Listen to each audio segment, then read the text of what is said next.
হিসাব বিজ্ঞানের অঙ্ক করতে গেলে আমরা প্রায় একটা শব্দ পাই, প্রারম্ভিক মজুত পণ্য, যাকে ইংরেজিতে বলে ওপেনিং স্টক। কিন্তু এটা আসলে কি? কেন এটা এত গুরুত্বপূর্ণ?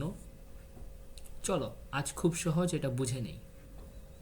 সহজ কথায় বলতে গেলে একটি হিসাবকাল বা বছরের প্রথম দিনে যে পরিমাণ পণ্য আমাদের হাতে অবিক্রিত অবস্থায় থাকে তাকে বলা হয় প্রারম্ভিক মজুত পণ্য। ধরো তোমার একটি কাপড়ের দোকান আছে। 1 জানুয়ারি সকালে দোকান খোলার পর তুমি দেখলে গত বছরের কিছু জামা এখনো রয়ে গেছে। এই জামাগুলোই তোমার জন্য এই বছরের প্রারম্ভিক মজুত। একটি মজার তথ্য আছে যা তোমাদের পরীক্ষায় খুবই কাজে লাগবে। গত বছরের সমাপনী মজুত পণ্যই এই বছরের প্রারম্ভিক মজুত পণ্য। তার মানে হচ্ছে সময় বদলায় কিন্তু পণ্যের পরিচয় রয়ে যায়।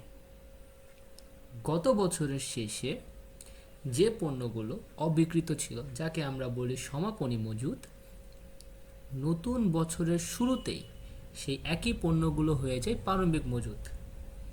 অর্থাৎ আজকের সমাপনী মজুদই কালকের প্রারম্ভিক মজুত।